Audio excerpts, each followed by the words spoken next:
မှာပြန်ပြီးတော့ family လောက်ရတဲ့ timing လေးသွားကြည့်မယ် station နဲ့ trinity 3ချောင်းပြီးဖို့ထက် Jimona Goen တက်လေးအရင်သွားလိုက်တာပိုကောင်းမယ်ပေါ့ဗျာအဲ့ဒါပြီးသွားမှာပဲကျွန်တော်မျှော်လင့်လို့ရမှာဒါတရားပြီးအောင်ဖို့များတယ်ဗျာ Objective 5ကတိုးလို့တော့မရတော့ရင်းနေနဲ့မ open ထားတယ်ဒေတာတစ်ခုမလို့ hand lot of base blink explosion နဲ့ကြားလိုက်ပါ combination တစ်ခုတော့ YG ပုံဖော်နိုင်ခဲ့ပြီဗျာ ပြီးရင်လေဦးချန်နေခဲ့တကောင်မှာရိုက်ခွဲတိုင်းနေပဲပတ်ကူကတောင်းတယ်ဗျာ3အောင်ကြာသွားပြီ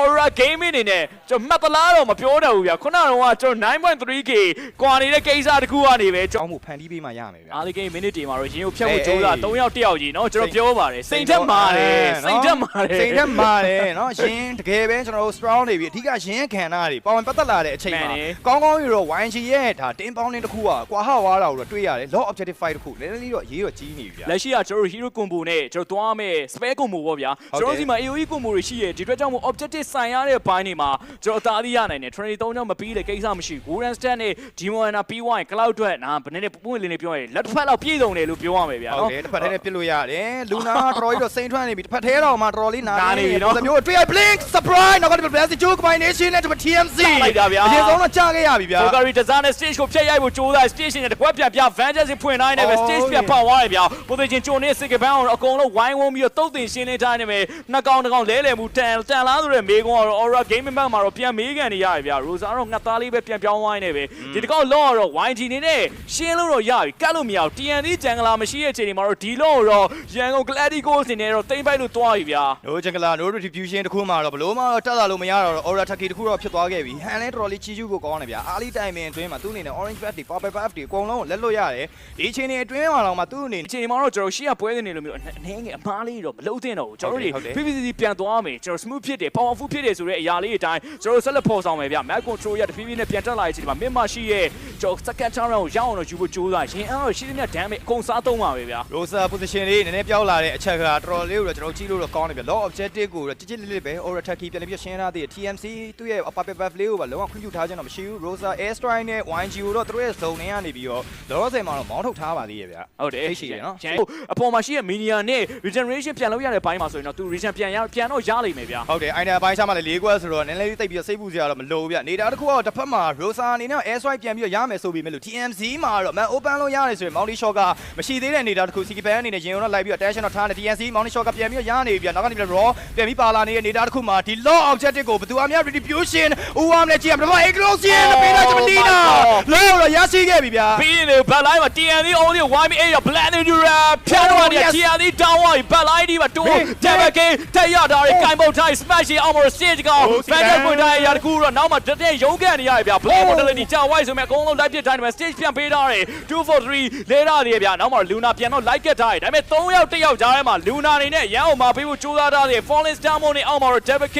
ရောက်တိုင်းနဲ့ပဲ YG နဲ့နည်းနည်းလေးနောက်ပြန်လေးတစ်ခုကတော့ထားပေးသေးတယ်ဗျ YG ဒီလဲဒီ Law Objective Dance ကိုအရင်သွားပြီးတော့ကတ်လို့မရသလို Aura Taki ဒီလဲတစ်ဖက်ကနေပြီး YG ရဲ့အမားကိုစောင့်နေတာဗျ ဒီချိန်ကကျွန်တော်ဆိုင်ဖို့အကောင်းဆုံးချိန်ပဲအောက်မှာကျွန်တော်ဒါ Freya ကြီးကသွားပြီးတော့ main ရှင်းနေပြီဆိုတော့ YG နေနဲ့ battle လေးတစ်ခုများဖြတ်ဆိုင်လိုက်မလားတော့ပြန်ပြီးတော့ force နေခဲ့ပြီဗျာတစ်ဖက်ကလည်း Minion Wave ကမင်းမှာရှင်းအောင်ပဲကိစ္စချိန် YG နေနဲ့ကျွန်တော်တကားလေးရှင်းအောင်ပဲရင် blink battle setup လေးသွားမလား Consi ရောဖျောက်ထားတစ်ဖက်မှာလည်း Parkour hand ကိုဆွဲခေါ်ဖို့ကြိုးစားနေရဗျာရင်နေနဲ့ပြန်သွားတယ် Sick Band လေးတော့ပြန်တော့ရောက်လာတယ် Little Fire Beat ထုံးတဲ့ time ပဲ Feather Ezra Plan လေးတော့သွားသေးတယ်ဗျာ လုံးဝပဲ Tsunami Slam ကြားထဲမှာ Retribution ရအောင်ပေးခဲ့ရင်လည်း Sick Band တော်လေးတော့ကြောင်ပြောင်းနေပြီလီနာကိုပြေးကြည့်ထားရဆိုရင်တစ်ဖက်မှာတော့ဖြတ်ပြီးတော့မိုးနေသေးတယ် TMC တစ်ဖက်မှာလည်း hand တော့ဖြတ်ပြီးကြည့်ထားရကြမှာ Luna Combination နဲ့တူပဲ hand တော့ပြန်ပြီးတော့ပေးလိုက်ရတယ်ဒါပေမဲ့တစ်ဖက်မှာတော့ Sick Band တော့ YG ပြန်ရထားပါသေးတယ်ဗျာ Immortality တော့ပြန်ပြီးတော့ကြာသွားပြီ Luna ရှိရ TNT ရှိရ Blink ကိုတတ်ဖို့တော့လှုပ်ထားသေးတယ် Sick Band တော့မှတော့ကြော်ပြန်လိုက်ဖို့အတွက်မလွယ်ဘူးဗျဒီက Sick Band ကြာသွားတယ် Battlefield မှာမလွယ်ဘူး Feather Air Strike အောက်မှာတော့ Rosa နေနဲ့ Mega King ရအောင်ယူသွားခဲ့တယ်ကျွန်တော်ဒီလုံးကိုရရှိသွားရဲဆိုရင်3ကောင်ထိကြာသွားတဲ့အချိန်ဒီမှာ attacking လုပ်ဖို့တော့နည်းငယ်လေးခက်ခဲအောင်မယ်ဗျာ Sick Band အနေနဲ့ front line ထဲမှာသွားပြီးတော့ရိုက်တဲ့အားတစ်ခုကပေါ့တော့မပေါ့ဘူးဗျတစ်ဖက် front line ထဲမှာပြန်ပြီးတော့လုံးမိုးကောင်းကောင်းကြီး control ထားနိုင်တယ်ဆိုတဲ့အချက် Luna ပဲကျွန်တော်တို့အဖြေတစ်ခုများဖြစ်နေမလားပေါ့လေပြန်ပြီးစဉ်းစားတော့မယ် Law Objective တွေရခဲ့တယ်ဆိုရင်ကျွန်တော်တို့မှာ advantage တွေကတစ်ခုမှတော့ပေါ်မလာခဲ့ဘူးဒီຢာကတော့ကျွန်တော်စိုးရိမ်စရာအချက်ပေါ့နော် Oh stage ပြန်ပြီးတော့ Pleasant Chu win the crown ပေးတိုင်းနေတာထိတယ်ဗျလက်ရှိရလဲကျွန်တော် laning phase ရသူတို့အနေနဲ့တွားကြောင်းမှုပဲရှိမှာပဲ YG ဒီလက်ဒီတစ်ခေါက်မှာ Blink ရဲ့ implosion နဲ့စုပြီးတော့ Little Fire Beat Dance Retreat ရအောင်ယူမှာပဲဒီကျွန်တော်ဒါ looping တစ်ခုပြန်သွားမဲ့ကိစ္စတွေမှာ Aura Gaming နဲ့ဒီတစ်ခေါက်မှာမတူညီတဲ့ပုံစံတွေနဲ့ထွက်လာနိုင်တယ်ဗျာကျွန်တော်တို့လက်ရှိစဉ်းစားမှာ Minion Wave ကြိုရှင်းရတဲ့ဘိုင်းနေဆိုတာထက် just stage ရဲ့ထွက်လာတဲ့ damage တွေအကုန်လုံးသူတို့ဖြို ခွဲသွားမှာကိုကြောက်အောင်မယ်ဘာလို့လဲဆိုတော့သူတို့စီမှာ pick out ရှိတယ် Flicker နဲ့ကျွန်တော်ဒီ pick out တွဲမဲ့ area stage and ရဲ့များတယ် profile တောင်းပြီးသွားတယ်ဝင်လာမဲ့ပြုလာမဲ့ damage တွေတော်တော်လေးများပြားလိမ့်မယ်ဗျာဟုတ်တယ်မော်နီရှော်ကာလေးကတော့ခေါ်ထားခဲ့ပြီပါကူချက်တော့အချိန်နေတော့ကြည်နေတဲ့ stage တစ်ဖက်မှာတော့လူနာနဲ့သွားပြီးညှိနေပြီရေနေနေကတော့တစ်ဖက်ကနေပြီး body block ပေးထားတယ်ဆိုရင်မလို့ပါကူ profile လေးကတော့ stage ပြန်ပေးလိုက်တာ timing လေးကတော့သွားပြီးမိနေပြီလီနာရှိမှလည်း tsunami slam ရှိနေတာတခုက blink နေနေကတော့ tan လေးတစ်ခုတော့ပြန်လည်ပြီးရှာဖွေဖို့တော့ကတော့စ조사နေသေးတယ် aura taki အနေနဲ့သူတို့ရဲ့ပေးဆက်ထားတဲ့ spare casting တွေကြောင့်ဗတဲဆိုင်မှုအတွက်ကတော့အချိန်လေးဆွဲအောင်ပါပဲ TNC ရဲ့ LG မရှိဘူးကျွန်တော်ပါကူရဲ့ LG မရှိဘူးဗျာဒီချိန်မှာကျွန်တော်သွားလို့ရ fleeting time တော့ blink နေနဲ့ပြန်ပြီးထည့်ထားသေးတယ် Rosa blood line မှာနော်ကျဲဖို့စ조사နေတာသူက air strike နဲ့ stage ကိုဖြည့်ရှင်းနေတာလာခဲ့ပြီမြင်းနဲ့ပုံလာမယ် stage ကျွန်တော်နောက်မှာတော့ကျွန်တော် Giro စိုက်ရမယ်နောက်မှာ title strike တွေထပ်သွားနေမယ် stage plan တွေ